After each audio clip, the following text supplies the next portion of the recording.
Welcome to Study Loop. For this problem on the topic of waves and sound, we are shown a 15 kg ball that is being moved in a circular path at the end of the string.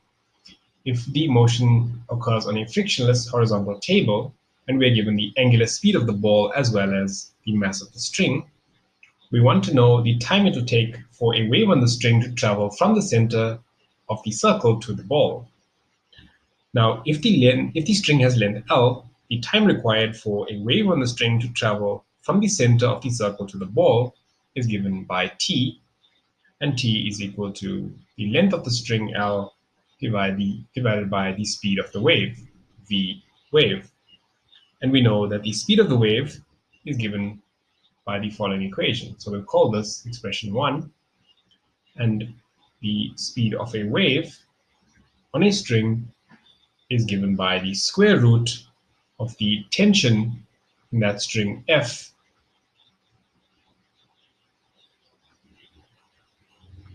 divided by the mass per unit length of the string, or the mass of the string divided by its total length. And we'll call this expression 2. Now, the tension in the string provides the centripetal force on the ball. So the tension, or the force F, is equal to the mass of the ball times its angular speed squared, omega squared, times the radius of the circle, r. In this case, this is the mass of the ball times its angular speed, omega squared, times the length of the string L. We'll call this equation 3. Now, if we eliminate the tension from equations 2 and 3, we get the following expression for the speed of the wave. So the speed of the wave is equal to the square root of the mass of the ball times its angular speed, omega squared, times the length of the string L. And this is divided by the mass of the string per unit length.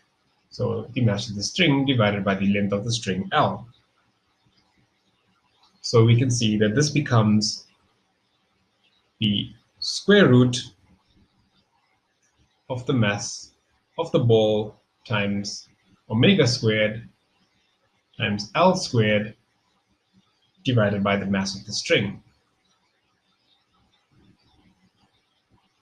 And this simplifies as L, the length of the string. We can bring that out of the square root sign, divided by or multiplied by the square root of the mass of the ball, m ball, times omega squared divided by m string. And now if we substitute this expression for the speed of the wave into equation 1, we get an expression for the time.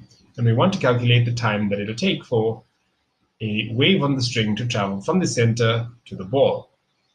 So we get T is equal to L divided by,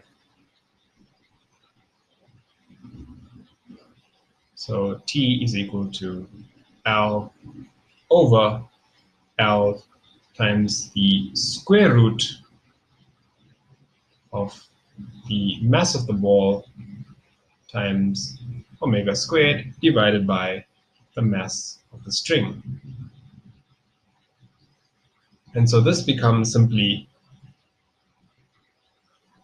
the square root of the mass of the string divided by the mass of the ball times the angular frequency omega squared. And these values are all known, so we can calculate this time.